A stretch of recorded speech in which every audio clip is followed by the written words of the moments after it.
everybody, and welcome to the second episode of Valiant Effort. My name is Josh. I'm Nick, and the name of this episode is Omega Rising. Nick, I haven't had a chance really to hear the first episode. How does it sound? Sounds pretty good so far. It sounds like a real podcast. Yeah, that's pretty neat. Pretty awesome. I have been given the impression, though, that I use the word fantastic too much. You fantastically use the word fantastic too much. And my wife, who is an English teacher, also has informed me that I use the word fantastic incorrectly. But that's okay, because everyone uses the word mad wrong. So it's quite all right. It's not a big deal. So I'll try to not say that fantastic word anymore. No. I think it's pretty. I'm not going to make that joke anymore. So keep using it. On the last episode, I think we might have given people the wrong impression about you, Nick. Yes. You are not. You are an avid reader. You're just not an avid comic reader. Tell the Correct. people what you do spend your time reading as opposed to comics, because it made it sound like Nick was incredibly daunted by the task of reading a comic book. Of reading, period. But no, in fact, actually, when I'm not reading comic books, I am in fact reading physics books by Stephen Hawking, Carl Sagan, philosophical books. So, I have plenty of these things. I study Japanese, which is one reason why I really liked this comic book, by the way. So, I definitely do read a lot. I'm just not a comic book reader. So I'm glad that we cleared that up, because I wouldn't want people to think that you were stupid. No. Well, I'm sure they're going to make up that judgment whether or not we tell them. Yeah, okay. Yeah. So in today's episode, we'll be focusing on the first volume of Harbinger, Omega Rising. In the first volume of Harbinger, it encompasses the first 5 issues of Harbinger. It was written by Joshua Dysart with art by Carrie Evans. Peter Stanchek, a Sciot who is gifted with extraordinary powers, returns to his hometown Pittsburgh. Along with him is Joe, a schizophrenic. Peter reunites with Chris, a girl he loved when he was younger, but when she doesn't return his affections, he uses his powers to convince her otherwise. Joe is taken in by Mr. Tull, who works for Project Rising Spirit, and is then released. He unwittingly leads Project Rising Spirit to where Peter is hiding. Peter fights off the forces of Project Rising Spirit. Toyo Harada, one of the world's most powerful Sciats, convinces Peter to come to the Harbinger Foundation, where Peter can be with his own kind. The Foundation promises to protect Joe, and Peter returns Chris to normal. Pete has his first day of school, but learning rigor and structure are tough for him. Ingrid, a counselor at the Foundation, learns that Peter may have the ability to activate Sciats. A month passes, and Peter continues his training at the Foundation. He begins to have more control over his powers. Harada introduces Peter to Faith, and Peter tries to activate her powers. That evening, Peter has a vision of Joe. With Livewire's help, Peter leaves the Foundation. He finds Joe dead. Ingrid is sent to bring Peter back to the Foundation, but she fails after Peter suspects Sciats are responsible for Joe's death.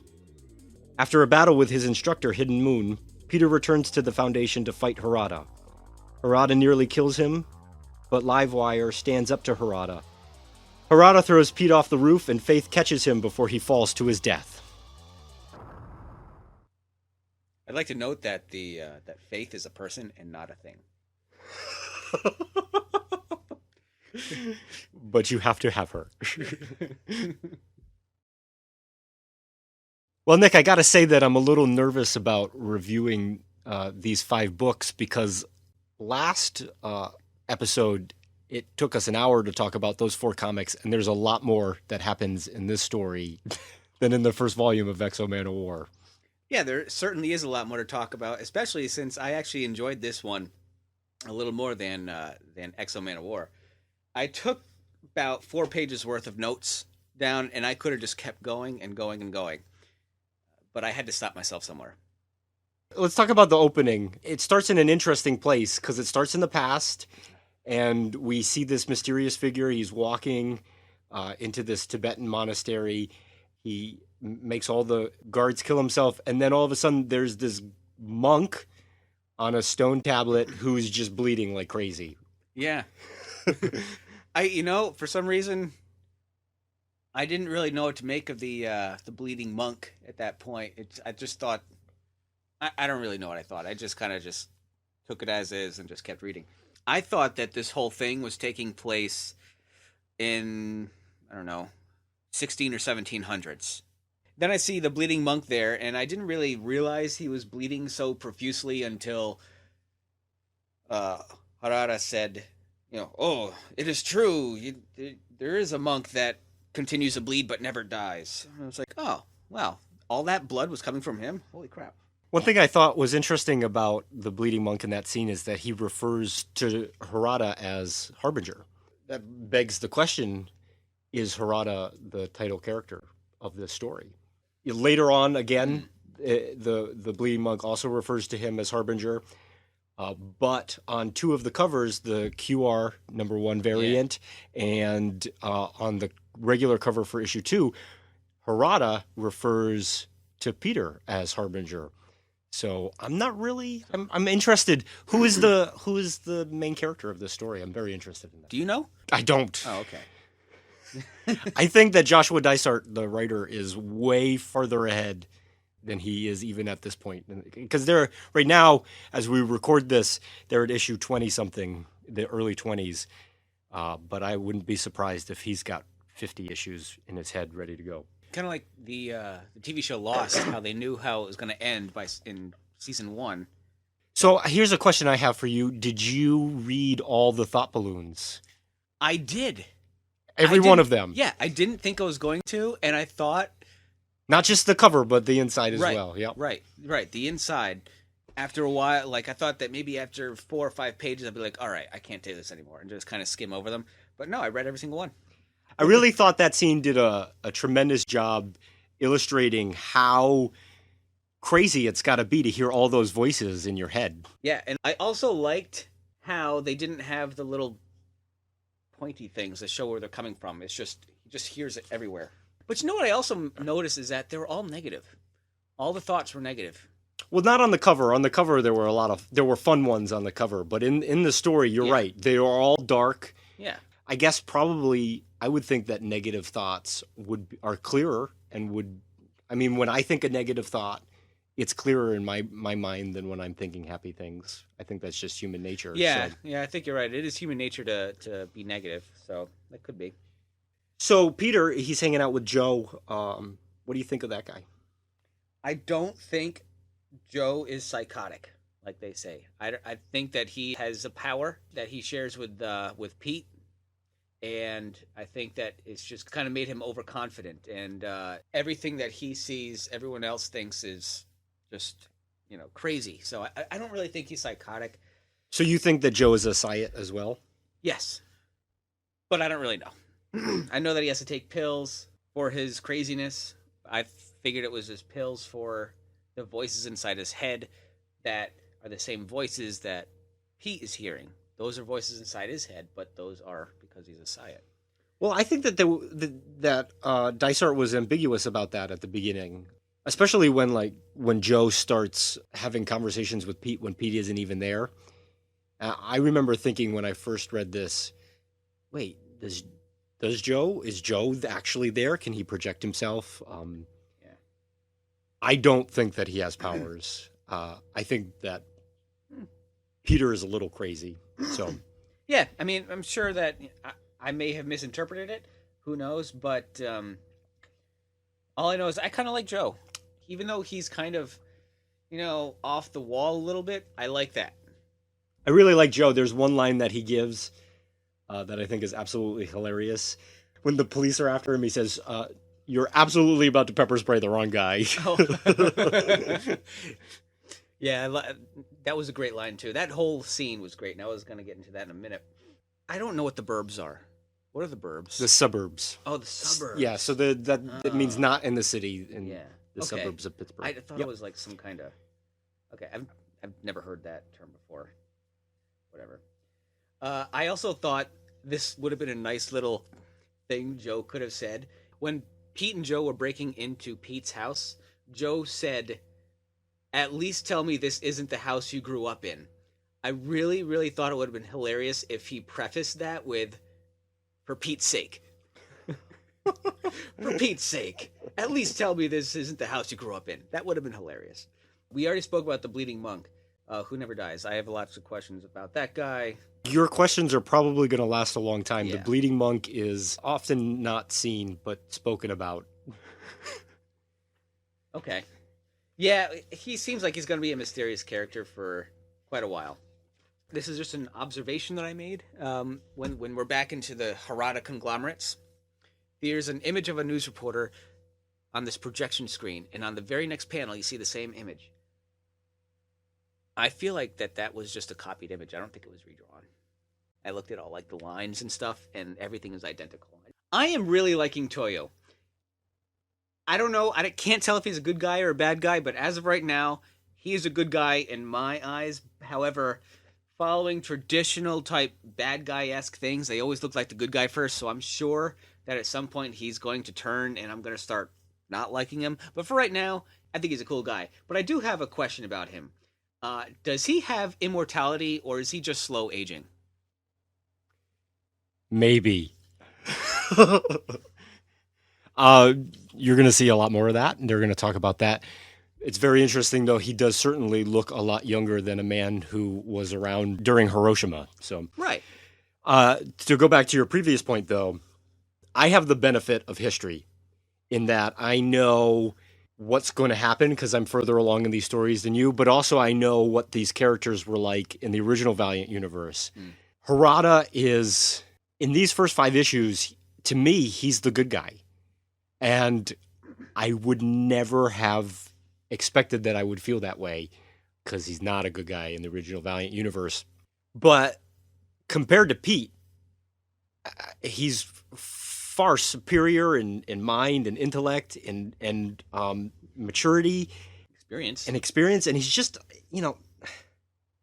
Pete is an asshole in this. He is not at all a character that I can root for. He does things in this story in particular that are abhorrent. I just think it's incredible writing on the part of Dysart to make this character so dark and to pit him against somebody who seems not as dark. And you're right, we are going to see the journey of how those two characters flip. When Pete meets Chris is a great character. When I didn't say fantastic. Is that why you were laughing? No, I was laughing because I don't like Chris. Oh, well, let me.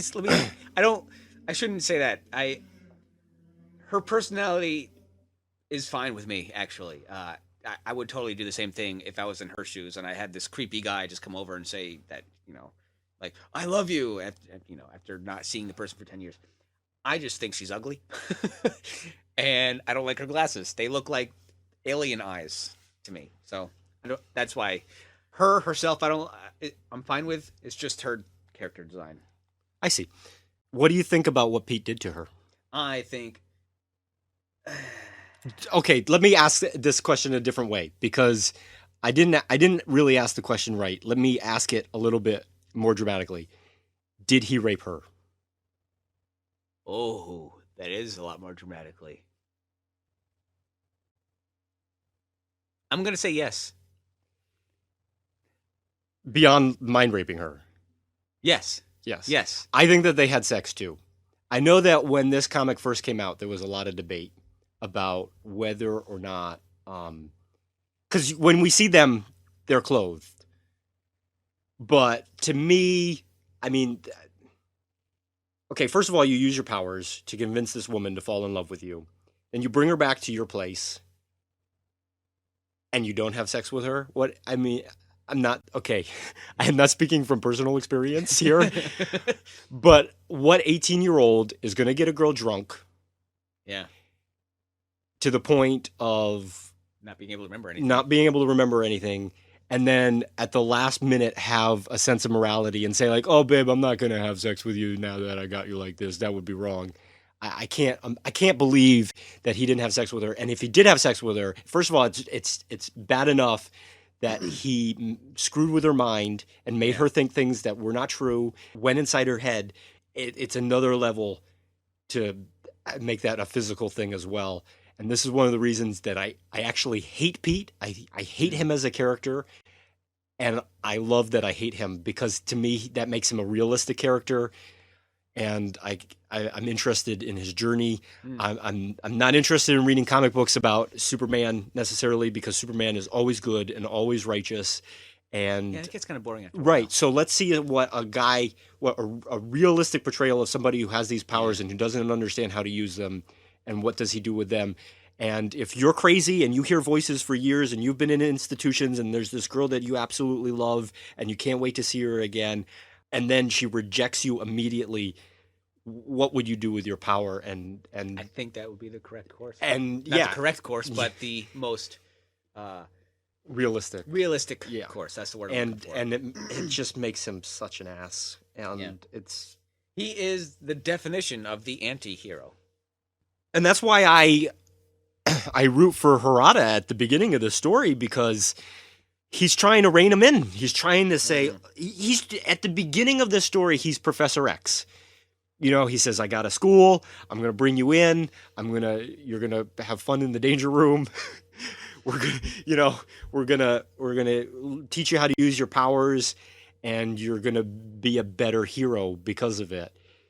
Now, he turns a lot more into Magneto as the story goes, but at the beginning, Harada, I really believe that he's the good guy. Moving on to another scene here is when you mentioned it earlier, is when Joe is outside in the park. He's feeding the pigeons. First of all, I thought this was a typo, actually, in the word bubbles, where he's saying, "Here, pidgey, pidgey, pidgey." I thought he was trying to say, "Here, piggy, piggy, piggy," and they're only spelling it with one G. And I read that really weird. I was like, I thought that was a typo until I realized that he was talking to the pigeons. Just me and my grammar Nazi self. But my favorite comedic part of this entire book is when the cops come up to him and just before he runs away, he says, "You can't catch the wind." He runs away, and the next panel, wham, his head is smashed to the ground. I thought that was hilarious. And then moving on to a little further in to the story is the creepy nightmare that Pete had with all the dogs just eating his face. There was like 3 dogs that were eating his face, and I was trying to think of the symbolism of what was going on in his mind at that point. I mean, I guess it's just reality, just tearing him apart, literally, and then it's just not much more that he can do with it, and he has to make a decision of which way to go. It's kind of like taking the red pill or the blue pill, I guess. I think that he's a little crazy. Yeah, absolutely. I think that he sees things that aren't there, and he's a little crazy. If that nightmare is anything to go by, yeah, he's definitely a little crazy. I mean, he's got these demented-looking dogs chowing down on his face. And then, all of a sudden, a husky emerges, and it turns out to be Toyo. Now, I had a question about that as well. Was Toyo did explain this, but to me it wasn't clear. And was Toyo projecting himself as a husky or a dog, or did he actually change form? Because a few pages later, you can see Toyo jumping off, and you can see him changing form from a dog to himself. But a few pages before that, he said, "I am projecting myself as a dog, and people from many miles will see me as a dog." Yeah. So he didn't shapeshift into a dog. He made people think that he was a dog, and I think what that panel is illustrating is him dropping that. Oh, the veil. Okay, yes. dropping the veil. Yep. Okay, so he was more projecting himself as a dog to other people.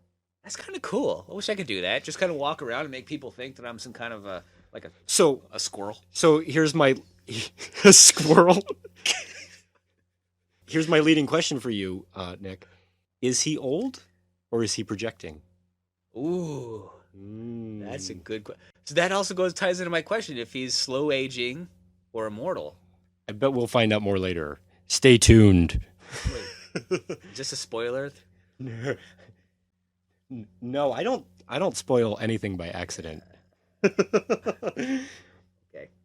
So, the second issue opens with another flashback, and we see the baby Darpan. Oh, Darpan, yeah. Yeah. Darpan, I don't know. Darpan. I don't know. I pronounce it Darpan, whatever. So that kid's scary.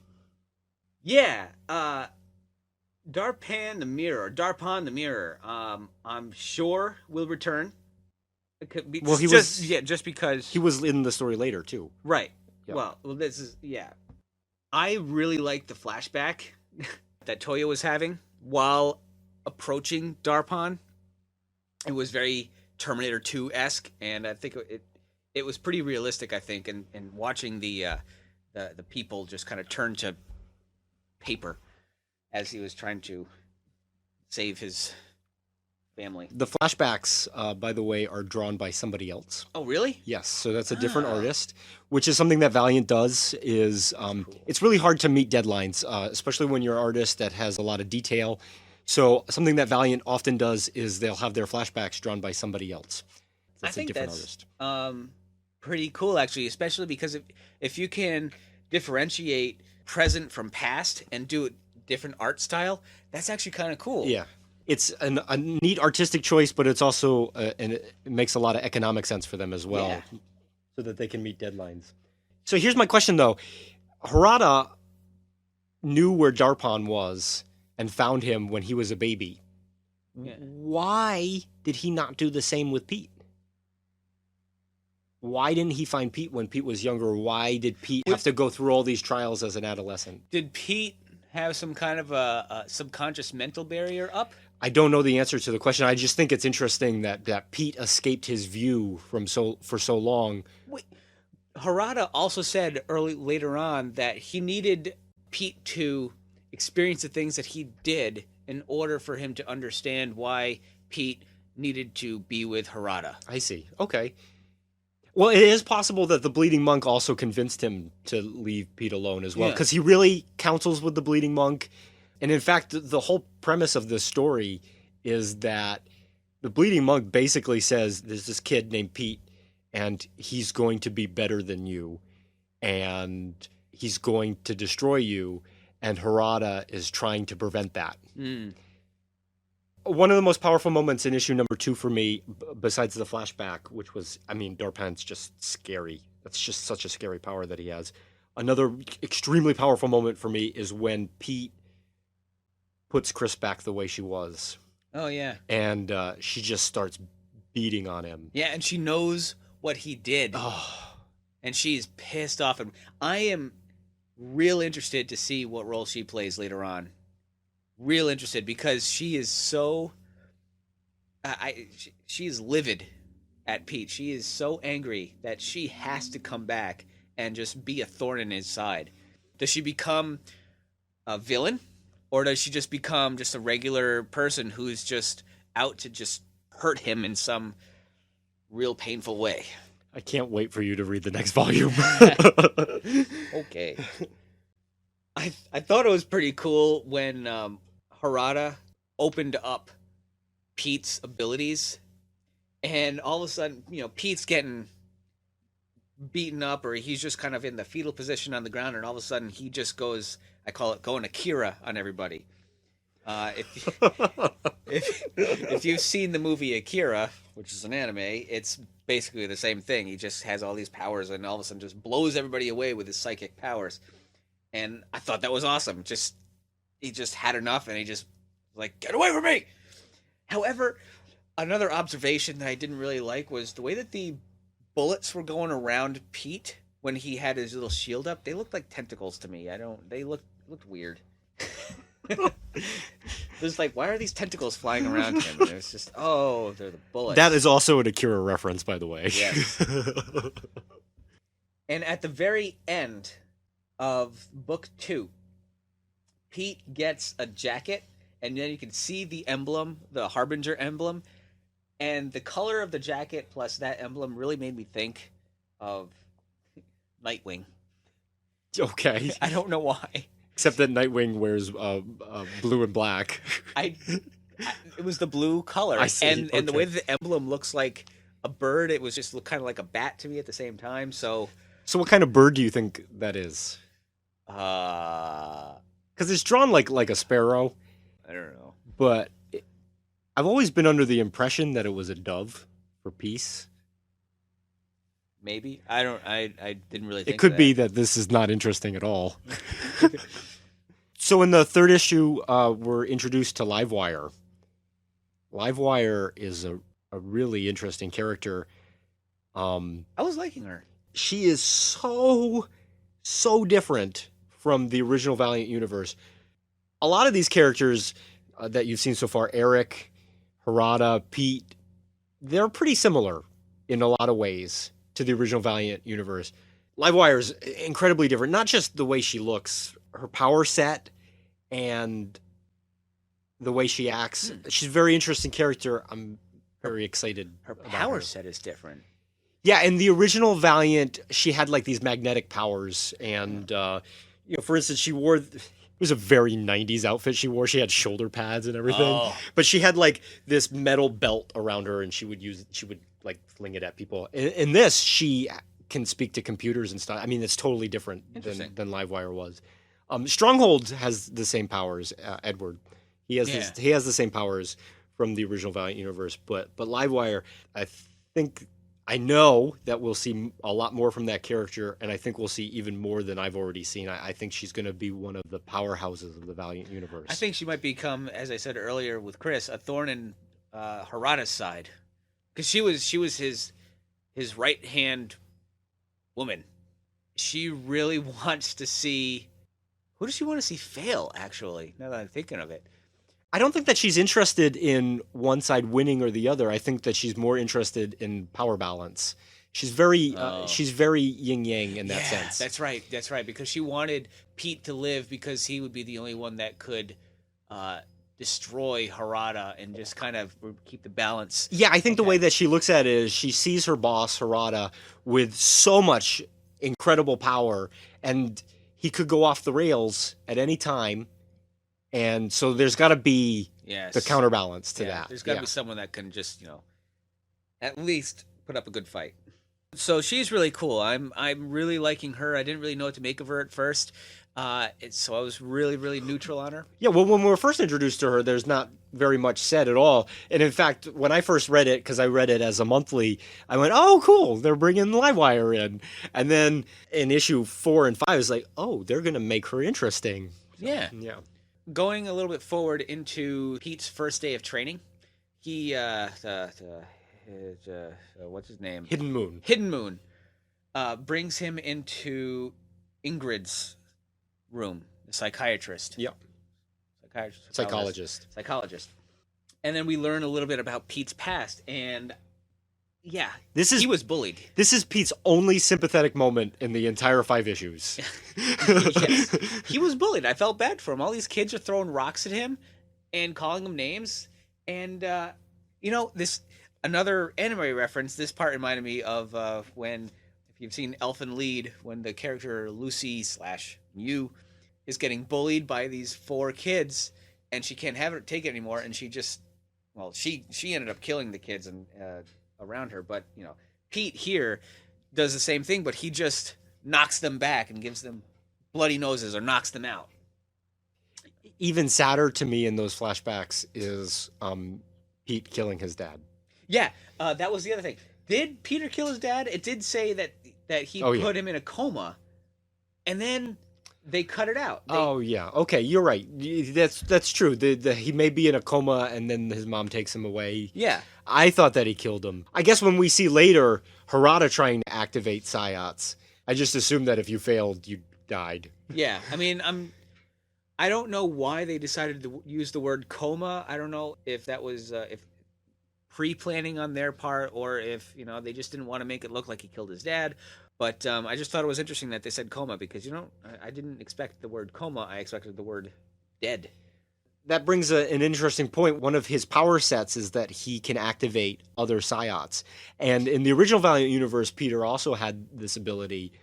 But what's different from the original Valiant universe is that the only way to activate other Psiots is putting them through this essential torture that may result in their death or not. It was never that dramatic in the original Valiant universe. This is another thing that Dysart does, I think, to make this version seem more realistic and more exciting. I'd also like to note that Darpon is in this room, and he seems a little off, and I think it's a ploy. Okay. He's like, Winnebago, Winnebago. And I don't know. I think it's a ploy. Okay. I think Darpon has seen so much darkness in his life. He's trying to have joy out of it. You do realize that it's Darpon who is making him relive these moments? Yeah. Yes. Okay. Because Ingrid also seems to have some kind of telekinetic powers. So. Yeah. I definitely realized it was Darpon that was doing that. I mean, his name is Mirror. Yeah. So, I mean, that's what he's going to do. He's going to show you your past, which is kind of a cool name. I love Pete's last line in the third issue, too. He says, "First day of school always did suck." Yeah. That was funny. I was confused at the end of book 3. I couldn't tell the fat girl who her name was at the MMORPG that they were playing. Was it Hero Girl 08 or FA Tiger? I'm assuming it's Hero Girl. Yeah, she's Hero Girl. Yeah. I just couldn't tell. The color scheme just wasn't helping out for me. The person she's talking to is Stronghold. Yes, Yep. yeah, that I realized. Actually, I thought the way that they drew Stronghold in the very beginning of the next book was, I thought it was Pete. I was like, whoa, well, that's a... Yeah, I also did not realize it was Stronghold until he later said that that's what he did. I have to tell you, when I was reading these in monthlies and I got to the end of issue 3, the last page is Faith. That was when I was the most excited, because Faith is my favorite character from the original Valiant universe. She is one of the greatest characters ever created in all of comics. Oh, interesting. Yes. I have a lot of good things to say about her. And not just because she's a geek. I just think that she's a fully realized, interesting character. And I was so excited to see her. What do you think of Faith? I mean, you've essentially seen her on, what is she on, in 10 pages in this book altogether? So, from my first impression of Faith is that she is delusional.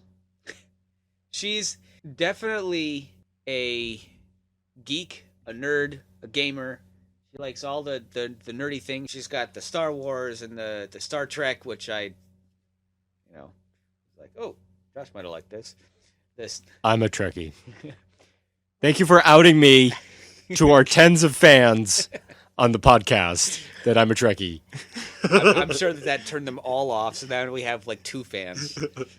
Yeah, because there's no overlap between people who like comic books and people who like Star Trek. No, none whatsoever. So she's definitely a geek. I didn't know that she was latent at that point. I just thought that I didn't really know what her role was going to be. But I just definitely thought that she was a little delusional because, she's talking to some guy and they're like, "Oh, I really can't wait to see you. You're the perfect person for me." And then it turns out that, she's this fat, unattractive person. From what I was reading, I played an MMORPG back in the day, and gamers kind of tend to look at the female character inside the game and think that that's what they look like, just by my interactions with other people in the MMORPG. I don't play that anymore. I haven't played it for 8 years. So that's why I was thinking, because they showed her character in the very last page. And then, of course, she gets dressed in the red dress, and she has the stupid mean bitches, kind of talking bad about her behind her back, which, it's like, come on, just leave her alone. She's happy. She's there, meeting somebody. Leave her alone. And then I was actually pleasantly surprised when Edward came over and was like, "Hey, you look perfect." And I was like, "Holy crap, this guy's real." Of course, I didn't realize it was Edward at that point. I thought it was Pete, and I was like, "Wow, he's actually a really cool guy."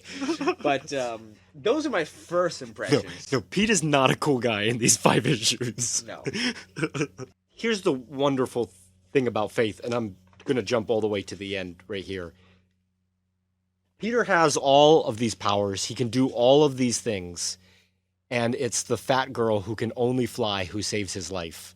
That was hilarious, by the way, when she's carrying him. It's like, "Oh, it's so heavy. Oh, it's going to be a crash landing." Bum, bum, bum. Oh, and then she says, "Oh, smarts." Like, who says that? Only a geek. Now, going back to the very first page of the 4th or 5th book, I'm not sure which one it was. Do you know what the Harry Potter riddle was? Because I read all that. I read the bio. Yeah. I read everything on there. Here's something that, going to that I just want to say. I think the attention to detail that Valiant did on those pages in particular, but throughout all their books, is very high. Often when you see a computer screen, they just put gobbledygook and just random letters to indicate that something's there, but they don't fill it out. I mean, there was a lot of content there. Yeah. I read all of that. I have no clue what you're talking about, though. Even though I read the whole thing. That's the sound of me opening a comic book. While you're looking through that, I also noticed that there was a Geth from the Mass Effect series right next to it. That's a Geth right there, that alien. That's from a video game. And that's a Dalek right there. Oh, yeah, look at that. And that's Bumblebee the Transformer. And I was looking at the other pictures, too, to see what other kind of geeky things there are. And there's a lot of geeky things there. Like I already said, Star Wars or Star Trek. There was an Xbox, a PlayStation 2. There was magazines. I was really kind of looking for a comic book that had Exo Man of War drawn on it. But I didn't see it. So it says, your Harry Potter riddle of the week. Though you've only seen 7 of me for many years, the job remains free. What am I? I do not know the answer to this riddle. We should figure it out. I think it would be cool, because I'm really curious to know what it is. If anything. Do you realize why Harada's personal group of science are called egg breakers? Egg breakers? Yeah. No. You didn't even realize that's what they were called? No, I did. I remember reading that in one bubble, and that so, was it. In the original Valiant, they talk about egg breakers a lot more. The point is that you can't make an omelet without breaking some eggs. So Harada has always got goals. He always wants to make the world a better place, at least in his mind. But sometimes you have to... I see. Ruin things to make those. Interesting. So, yep. That's a roundabout way of saying it. Yeah. And it was at this point when I made an observation of this entire story that I'm sure some people will not really enjoy. I don't know. Maybe some of you will. But it's at this point when I realized that this entire storyline is like the Star Wars prequels. I'm making a very dirty face at Nick right See? now. Star Wars prequels. You got Harada, who is ignoring the prophecies that Pete is going to be bad. In Star Wars, you had Qui-Gon Jinn ignoring Yoda about the prophecies of Anakin's dark future. But both characters go for it anyway and try to change the future. Harada's trying to change the future with Pete by saying, I know that Pete's future's bad, but if I work with him, then it's going to change. The future's not set.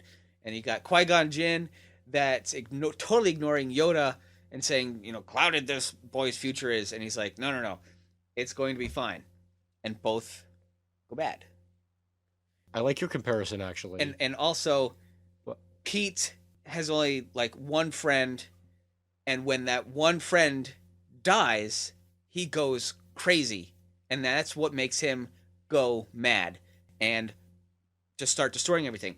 With Anakin in Star Wars, when his mom dies, that's when he goes crazy and starts going to the dark side.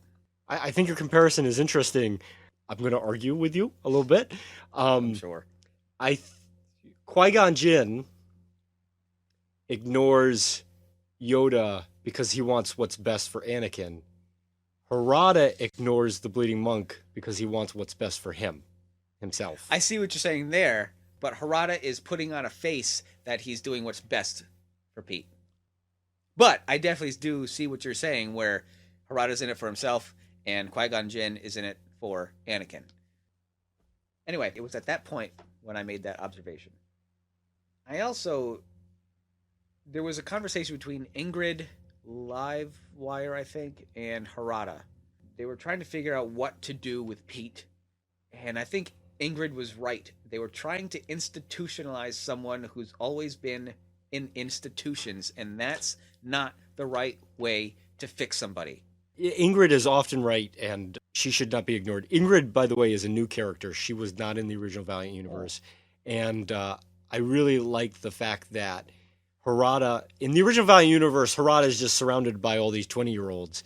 I like how some of the other Psyots are also older. You know, she appears to be in her 40s. Pete escapes the Harada conglomerates, and Hidden Moon and Ingrid are looking for him, and he's trying to find Joe. He finds Joe. After he realizes Joe's dead, Hidden Moon comes out, tells him to come back along with Ingrid, and that's when he realizes that Psyot killed everybody there. Pete gets pissed off, and he wrecks Hidden Moon. Oh my god. That was so... Oh, so is he dead? I felt that pain. No. Hidden Moon is not dead. Hidden Moon's not... No. There's a great debate about whether he's dead or not in this scene. He got wrecked pretty bad. Yeah, well, in real life, he would have been done within that first blow. I mean, he must have broken every single bone on the left side of his face. I know. It was the way that was drawn. It was so horrific, and I felt that pain. Cary Evans is particularly good at drawing action panels. Oh, yeah. It was absolutely devastating to see that. And then Ingrid said, "You got to have faith in something." And I knew that was a precursor to faith, the person, not the thing. Later on, I didn't know what it was going to mean, but I knew that somehow faith was going to help Pete. And then lo and behold, a few pages later, faith comes to catch him from falling. I didn't realize it at that point, but then Pete said, "Gotta have faith." I was like, "Oh yeah, knew it." Felt smart. Did you? I noticed that there were a few Star Trek references. Sure are. Are there a lot more than I probably picked up on? There's at least 5. The only one I remember is when Faith was sitting in the examination room, ready to... Looks like the sickbay of the Enterprise. Yeah, the sickbay of the Enterprise. That's it. Yeah, that's the only one I really picked up on. And then, of course, there was her carpet on her floor. That's all I picked up on. There's an Orion slave girl in the first page of issue 4. Oh, is that the green? That's the green one. Okay. Yeah. There'll be more Star Trek references from her as the story goes. I'm sure there will be. And I was trying to read one of the books that Pete was reading. It was when he was starting to go kind of delusional and thinking he's seeing Joe. And I was trying to read the book that he was reading, and it was in Latin. And one page was copied over into the other page. I was going to grab a magnifying glass and try to read it, but whatever. I'm not getting paid for this, so. Wait. This is our second recording. Are you telling me that I'm not getting paid? Yeah. Oh. This is your idea. I guess I'll do this for the love of Valiant comics. All right, so last page in the very last book, the bleeding monk is gone, and he's walking. That's not good.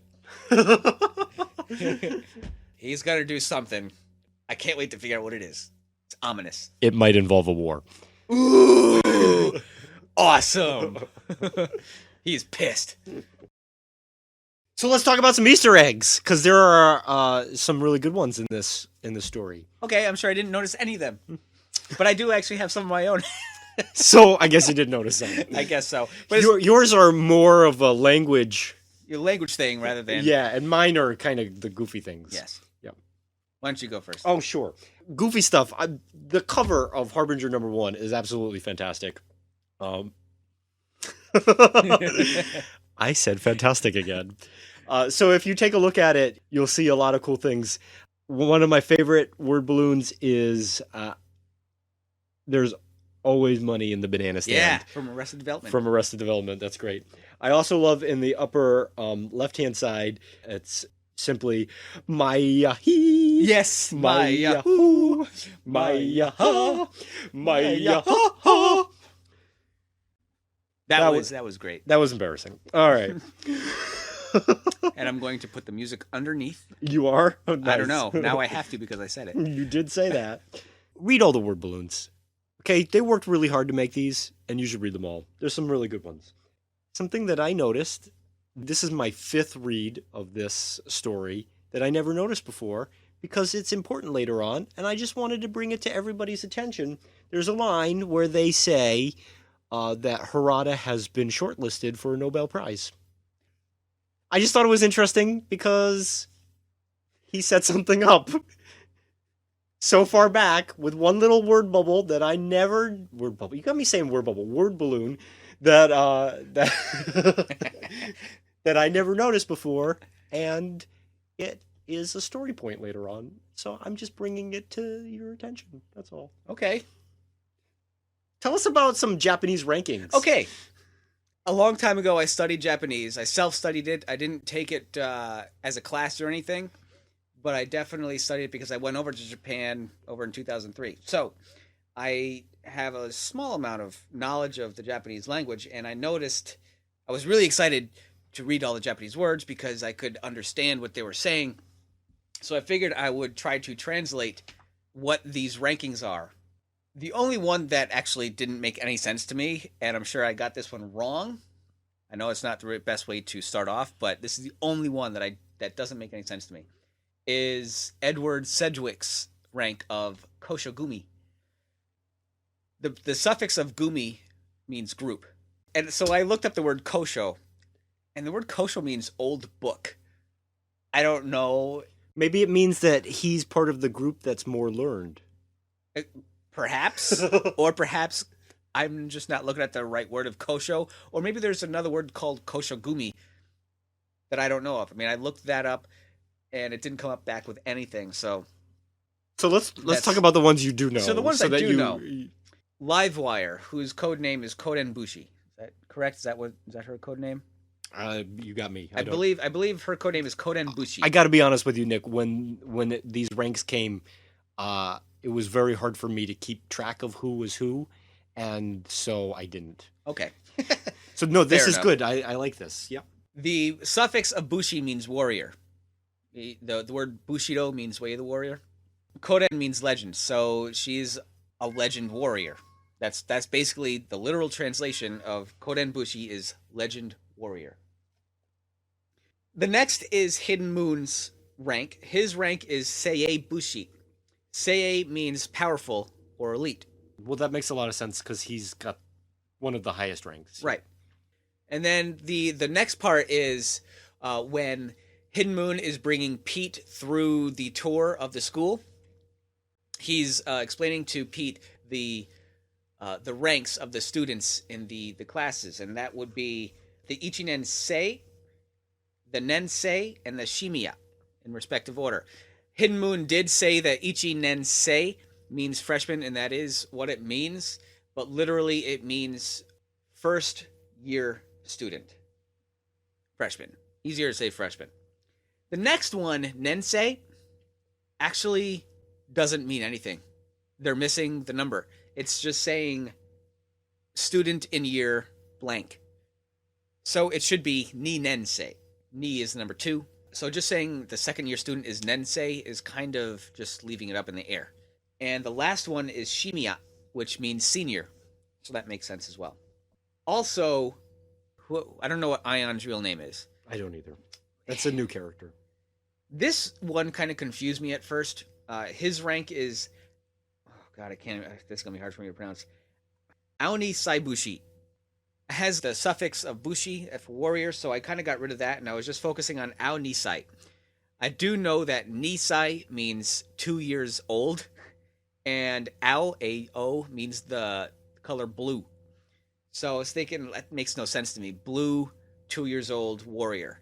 So I kind of looked that up, and I found out that Ao Nisai, or actually Ao Nisai Bushi, means novice. And that makes sense, since he's a student in training. And then I decided to go just look up the name Darpan in Hindi, and it means mirror. Yeah. So that's no surprise there. So that's my little Japanese Easter eggs, I suppose we call them. Just interesting to know what those words actually mean, and they're pretty much spot on. I do want to share one quick story of how I got to read the 5th issue of this storyline. My wife and I went to New York Comic Con in 2012, and it it was really exciting for us because Valiant was an exhibitor. It was their first year having a booth. And we got to meet a lot of the guys. We got to meet Dinesh, who's the CCO, I think. And we got to meet Adam and Fred and Warren. It was really, really neat to meet them. And we got a tour of the Valiant offices. That's cool. And the tour was led by Hunter Goranson, and he's their marketing manager or director. It was really neat. We got to go to their offices. Their offices are very tiny, but it was still really neat to see where they were making stuff. They had a wall of covers where you got to see all the upcoming covers. And as we were leaving, Hunter handed us the comics that were going to be coming out that week. And so my wife and I went back to we were staying in a hostel in New York, and I got to read issue number 5 before anybody else. Okay. I got to get my copy of issue number 5 signed before anybody else. Oh, that's cool. And Hunter told me that if I told Dinesh that I got a copy of issue number 5, that he would kill me. And hopefully enough time has passed that will not happen. Please don't kill me, Hunter. But thank you for giving me issue number 5 right away. It was incredible to read it in New York. It was incredible to know what happened before anybody else knew what happened. It was a really cool moment. That's really cool. So thank you. Yep. I think now it's the judgy part of the show. Judgy. Yes. So the first thing that we want to talk about, I guess, is the cover. What is your favorite cover? My favorite cover. Now, number 1. So this is Harbinger. So Nick, your favorite cover is Harbinger number 1, second printing by Patrick Zurcher. Yeah, it was a toss-up between that one or issue number 5 by Miko Suyin. I really liked both of those. However, I had to go with second printing number 1 because it was so different than everything else. This is the least comic-y in my view. It encapsulates what Pete is feeling in this very image. You got all the words flying at you on screen, and he looks tormented by it. His eyes they are white with just pain and suffering and agony. I just really, really liked it. That's my favorite cover. So let's speak directly to Valiant here, because I'm sure that they're listening to us. Oh, absolutely. Sarcasm. We are the number 1 podcast. No, I don't. That's not true at all. So No, not true. We would like to be recognized in the top 4. Are you saying there's only 4 podcasts of Valiant? There might be. I think there's a guy who does a 5th one. I've not heard it. That cover is not in the collected trade. No, it wasn't. And the early trades that we got, and this is a wag of my finger on the trades, is we didn't get all the covers, and we didn't get the covers as full pages. And later on, the trades are going to have almost all of the covers, and we're going to get to see them as full pages. But people want to see this art, Valiant. Show the art. Put all the art in here. Put all the covers. I want all the covers. Especially issue number 1, second printing, because that one was very artsy, and I'm a artsy type guy, so that's why I really went for it.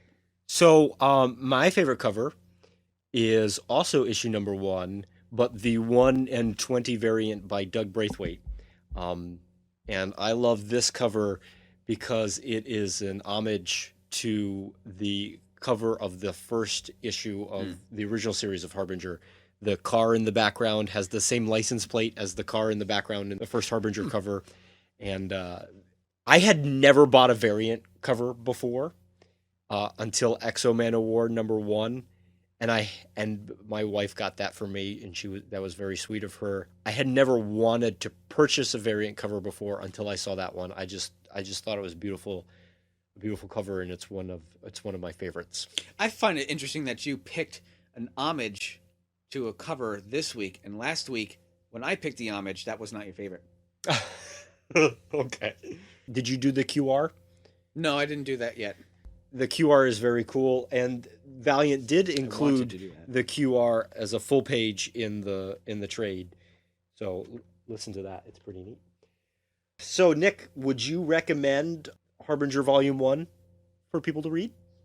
It's tough for me to say because this type of story won't, in my view, mesh with everybody, because there's I like stories that deal with the mind, and this definitely has mind stuff in it. So I really, really liked this story.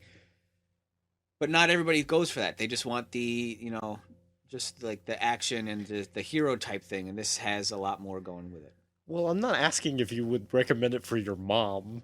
I'm asking, would you give this book to your girlfriend to read?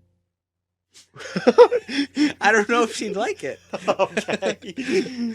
But you liked it I enjoyed it. a lot. I enjoyed it a lot, yes. Did you like it more than XO? I liked it more than Exo Man of War because this is more my type of story. Okay. Did you like the art? Yeah, the art was great. I didn't really like the way the blood was drawn, though. It was too stringy for me. Okay. But other than that, it was fine. It was great. I really liked the art. Great. But I also did notice on every cover of Harbinger, Pete looks different. There is an inconsistency with his look that I think gets solidified later in the series. Okay. He actually doesn't look very much like he does in this first volume now. I think they're probably trying to figure out what he looks like, and so I agree that there is a bit of inconsistency with him.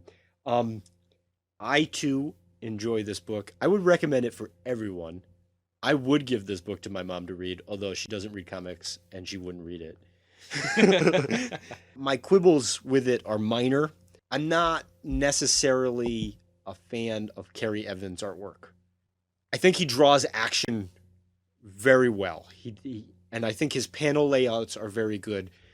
But people's faces in regular conversation seem a little bit off to me. They look a little pudgy. There's a lot of eye puffiness. There's not a lot of symmetry to them. That's true. Yeah. He draws Faith very big. That's not a bad thing. But she looks really big in some scenes.